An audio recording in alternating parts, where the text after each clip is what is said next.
안녕하세요. 신우 때문에 결혼 생활에 종지부를 찍게 된 30대 여성입니다. 신혼 때부터 다른 사람도 아니고 대책 없는 신우 때문에 마음고생을 해왔는데 이번에 신우가 제대로 사고를 치면서 제 인생까지 비비꼬여 버렸어요. 누구 하나 저한테 제대로 사과하는 사람도 없고 속 터지네요. 남편하고는 지인의 소개로 만났습니다. 남편은 요식업 종사자이고 저는 직장을 다니는 평범한 회사원이었어요.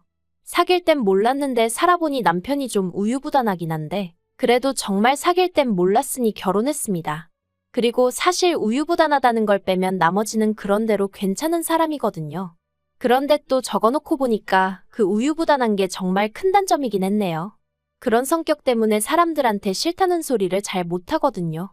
돌이켜 생각해보면 연애 때도 늘 그런 식이었어요.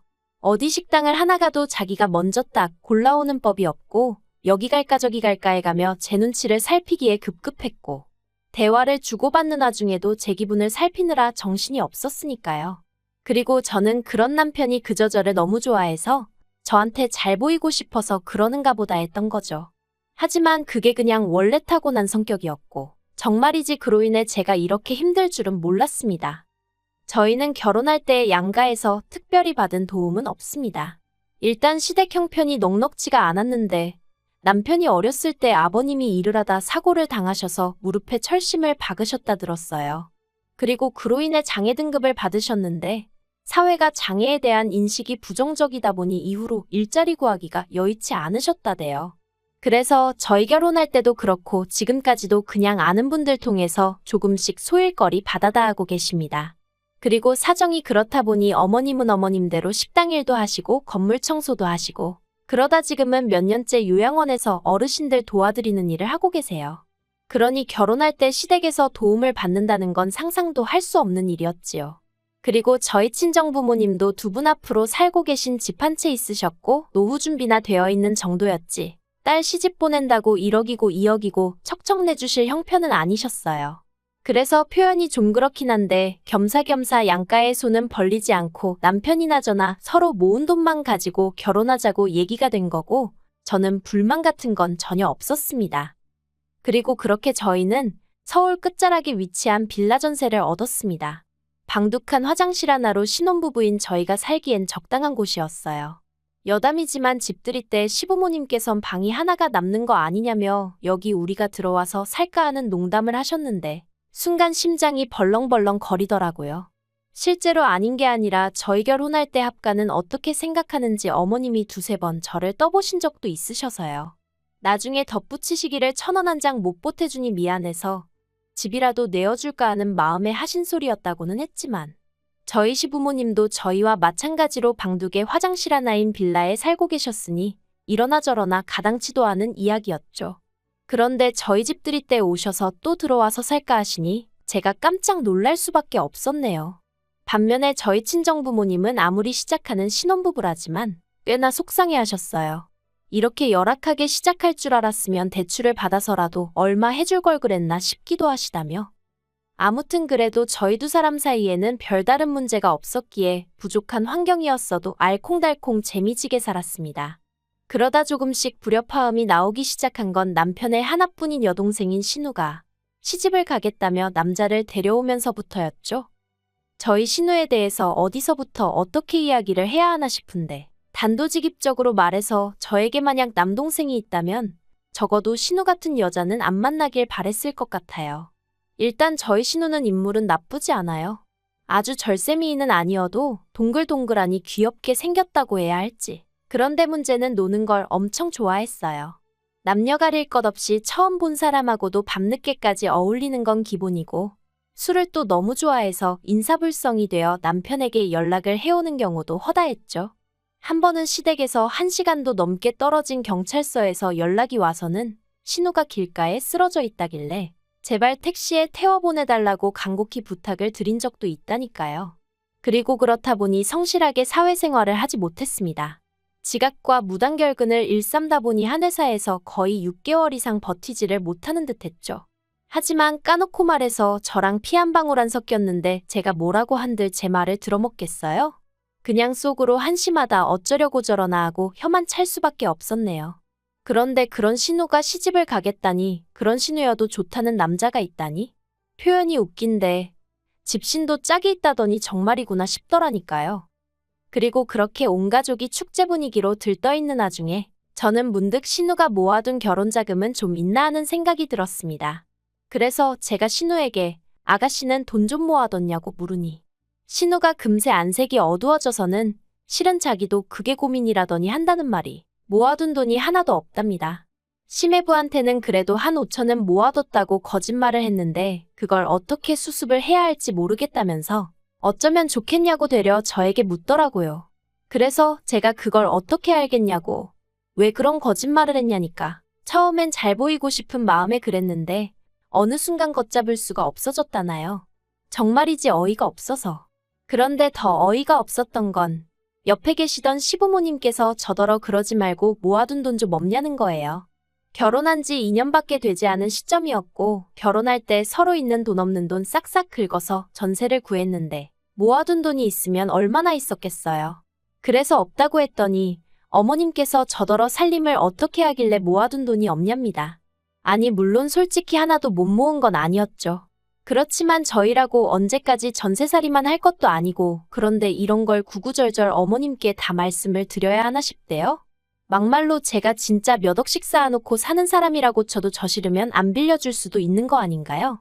하지만 이런 걸로 왜 어머님한테 제가 시달려야 하나 싶고 그 와중에 왜 신우는 난데없이 울고 있는 건지. 아무튼 여러 가지로 황당해서 남편을 쳐다보며 당신도 뭐라고 말 좀 해봐 하니까 남편이 그러지 말고 한 2천만 원이라도 어떻게 좀 빌려줄 수 없을까 하는데 기가 막혀서 말도 안 나오대요.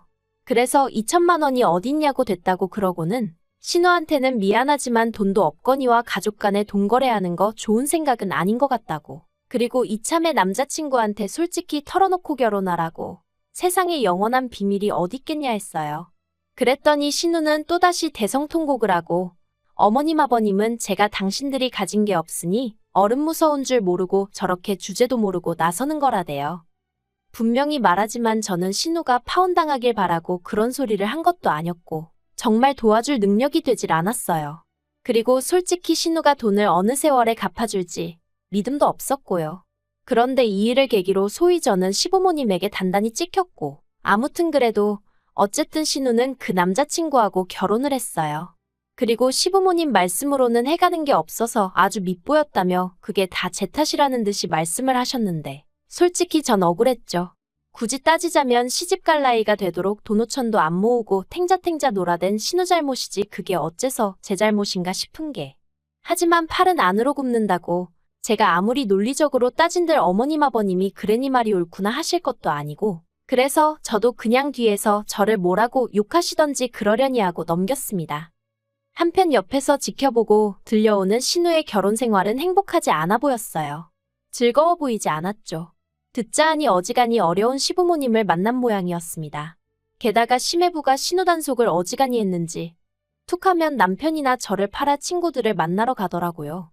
솔직히 신우가 하는 거짓말에 알리바이로 쓰이는 게 싫었지만 그렇다고 제가 시매부한테 일일이 말해주기도 그렇고 그래서 남편에게 당신이야 어떤지 몰라도 나는 신우가 날 팔아먹는 게 불편하다 했습니다.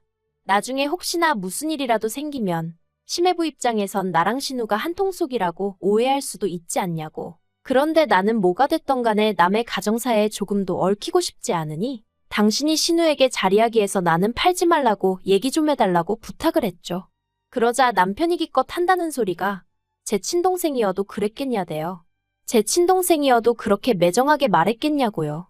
그러면서 저더러 네 가족 내 가족 선 긋는 것 같다며 서운하다 하는데 정말이지 이제 와서 말이지만 답답하고 갑갑한 일들이 한두 번이 아니었습니다. 하지만 결정적으로 시댁 식구들과 연을 끊는 것도 부족해 아예 남편과 이혼을 결심하게 된 일이 있었으니 그건 저도 남편도 아닌 신우의 바람이었습니다.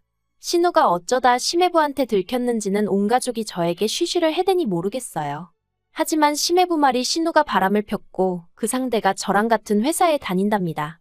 그런데 더 황당한 건 신우가 제가 소개시켜준 사람이라고 그랬다는 거예요. 저랑 신우랑 술 한잔하고 있는데 우연히 신우의 상간남, 그러니까 제가 소개시켜줬다는 그 직원이 합석을 하게 되면서 제가 통성명을 시켜줬다나요. 그리고 신우가 한다는 소리가 그 남자가 신우더러 저희 회사에 들어올 수 있게 힘을 써주겠다 그래서 두세 번 만난 게 전부라고 그랬다는데 당연히 전부 다 새빨간 거짓말이었어요. 제가 신우랑 단둘이 술을 먹은 일부터가 없었으니까요. 그리고 저는 그 남자 직원이랑 이름하고 얼굴 정도만 아는 사이지 신우가 아니라 다른 여자라고 해도 제가 나서서 통성명을 시켜주고 그럴 사이가 절대 아니었습니다. 그리고 무엇보다 그 남자 직원의 직급이나 이것저것 물어보나 신우를 입사를 시키고 그런 건 뭐 말도 안 되는 소리였죠. 그런데 심해부는 그래도 신우가 지 와이프라고 그런 건지 어떻게든 신우를 믿고 싶기라도 했던 건지 신우 말만 듣고 와서는 저에게 따져대기 시작했습니다. 저더러 어떻게 그럴 수가 있냐면서요. 게다가 시부모님도 금세 이 일을 알게 되셨습니다. 심해부가 결국 신우를 쫓아냈고 갈 곳도 돈도 없었던 신우가 시댁으로 들어갈 수밖에 없었으니까요. 시부모님이 저와 남편에게 내려오라 하셨고 무슨 이야기가 오갈지 뻔히 알았지만 안 갈 수도 없어서 죽을 상을 하고 시댁을 찾았습니다. 그리고 그렇게 저희가 시댁에 도착했을 때 아버님은 이미 술에 말 그대로 진탕 취해 계셨는데 신발장에서 신발 벗는 저를 발견하시고는 냅다 리모컨을 집어던지셨어요. 그리고는 저더러 네가 기어이 내 딸 신세를 망치려 드냐며 가만 안 두겠다고 하시더라고요. 그래서 제가 아버님 떨어 저는 정말 모르는 일이라니까 왜 이러시냐고. 그리고는 어머님한테도 제 억울함을 호소했습니다. 제가 미쳤다고 결혼한 신우한테 유부남을 소개시키겠냐고요. 하지만 어머님께서 기껏 하신다는 말씀이 내 딸이 너보다 이쁘고 시집도 잘 갔다 싶으니까 셈이 나서 그런 거 아니냐입니다. 웃겼어요. 그 와중에 어머님도 내심 당신 아들인 저희 남편보다 사위가 낫다고 생각하고 계셨나 싶은 게 아무튼 어머님더러 그런 거 아니다. 그렇게 생각해 본 적도 없다. 신우가 이런 상황에 처한 건 유감이지만 정말 저랑은 아무런 관련도 없다고. 그런데 얄밉게도 신우는 그 와중에 자기가 무슨 피해자라도 되는 것 마냥 또 거실한 쪽구석에서 질질 짜고만 있더라니까요. 그래서 제가 신우더러 아가씨도 입 있으면 말 좀 해보라고 아가씨랑 나랑 언제 단둘이 술을 먹었고 그 직원도 지금 이혼당하게 생겼는데 알긴 하냐 했죠. 심지어 그 직원은 애도 있는데 그 직원 와이프가 2번의 유산 끝에 정말 힘들게 얻은 아이였거든요. 그런데 지금 그런 가정을 깨뜨린 거라고 소리를 질렀더니 신우가 한다는 말이 기억이 안 난답니다. 자긴 아무것도 모른다나요. 그래서 도저히 안 되겠다고 삼자 대면 하자고 했습니다. 신우랑 그 직원이랑 저 셋이서 만나서 어떻게 된 건지 확인 좀 해보자고요. 그리고 결론부터 말하자면 결국 제가 제 핸드폰 내역이며 신용카드 내역이며 줄줄이 뽑아다 시부모님과 심해부 코앞에 들이밀고 나서야 제 결백을 인정받았습니다. 다시 말해 신우가 거짓말을 했다는 걸 모두가 알게 된 거죠. 그리고는 그 일로 심해부는 더 큰 충격을 받은 듯 했습니다. 왜냐하면 그 둘이 만난 게 인터넷 채팅을 통해서였고 그 남자가 처음이 아니었다는 것도 알게 되었으니까요. 심해부는 결국 신우에게 이혼을 요구했고 몸만 나가라고 했답니다. 위자료를 받아내고 싶은 마음이 굴뚝 같지만 어차피 신우나 저희 시댁 형편을 심해부도 뻔히 알고 있었으니 그냥 시끄럽게 일 키우지 말고 신우더러 너만 나가면 된다고 했다나요. 그리고 이 일로 신우랑 시부모님은 또 한 번 저를 원망하기 시작했습니다. 신우가 쫓겨난 게 저 때문이라면서 오해 좀 받으면 어떠냐고 막말로 적어도 저는 쫓겨날 건 아니지 않냐면서 사람들이 어쩌면 다들 자기 편한 대로만 생각을 하는지 어이가 없더라니까요. 그런데 그런 와중에 저는 낯선 번호로 전화를 받았는데 그 직원 와이프였습니다. 짜증나게 한다는 소리가 제가 소개시켜준 거냐는 거예요. 이땐 정말이지. 솔직히 그 와이프도 어떻게 보면 불쌍한 피해자인 건데 저도 저대로 계속 시달리던 중이라서 말이 곱게 안 나가더라고요. 그래서 한 번만 더 제대로 확인도 안 해보고 헛소리하면 명예훼손으로 고소하겠다고 엄포를 놨습니다. 그리고 나한테 이럴 게 아니라 상간녀 소송을 하든 뭐라든 당신도 당신 할 일을 하라고 했죠. 그리고 결국 이 일은 제 결혼 생활에까지 영향을 미쳐 저희 부부 또한 이혼 이야기가 나왔습니다. 정확히 말하자면 제가 먼저 남편에게 이혼 이야기를 꺼냈어요. 이 집안에서 내 편은 하나도 없다. 당신마저 당신 동생이 불쌍해서 어쩔 줄을 몰라 하지 않냐고요. 그러니 이쯤에서 나는 놔달라고 했습니다. 시부모님하고 당신하고 신우하고 넷이 똘똘 뭉쳐 한번 잘 살아보라고.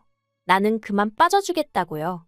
그런데 어이없게도 제가 모든 걸 자포자기하는 심정으로 이혼 이야기를 꺼냈더니 남편이 자기가 미안하다면서 한 번만 더 기회를 주면 안 되겠냐대요. 자기도 그렇고 시부모님도 그렇고 신우가 원래 거짓말도 잘하고 그러는 거다 알고 있었는데 그래도 용케 좋은 남자 만나서 결혼도 했고 그렇다 보니 어떻게든 그 결혼이 깨지지 않았으면 해서 차라리 신우 말을 믿어주고 싶었다나 어쨌다나요. 황당해서 처음엔 뭐라고 말도 제대로 안 나왔어요. 100번 양보해서 피는 물보다 진하다고 신우를 지켜주고 싶어 그랬다? 이해할 수 있다 쳐요. 하지만 저는 무슨 죄냐고요. 그리고 이번에 그냥 이렇게 넘어갔다가 막말로 이런 일이 또 있지 말란 법이라도 있나요? 그리고 지금은 애도 없지만 애까지 생긴 마당에 제가 이런 일을 또 겪는다고 생각하면 그땐 정말 이혼하기도 쉽지 않을 거고 제 억울한 마음은 누가 알아주냔 말이죠. 그래서 안 되겠다 했어요. 이혼해달라고 아니면 긴 싸움이 될지라도 소송하겠다고요. 솔직히 이혼한 지금도 그때 일을 떠올리면 아찔하고 짜증도 나고 그래도 여유가 좀 생겼는지 헛웃음 정도는 지을 수 있게 됐습니다. 이후로는 들은 이야기는 별로 없어요. 다만 남편 가게는 왜인지 폐업을 했고 그 직원은 회사를 관뒀죠. 신우한 사람으로 인해 저도 저지만 몇 사람의 인생이 어그러진 건지 그래도 시부모님은 여전히 하나뿐인 딸이라고 아픈 손가락이라고 감싸고 돌고 계시려나요? 어쨌든 이제 신경 쓰지 않으렵니다. 이래서 결혼할 땐 배우자간만 볼 게 아니라 부모도 보고 형제도 보고 그 친구들도 보라는 건가 봐요. 비싼 값 치르고 인생 공부 안 셈 치려고요.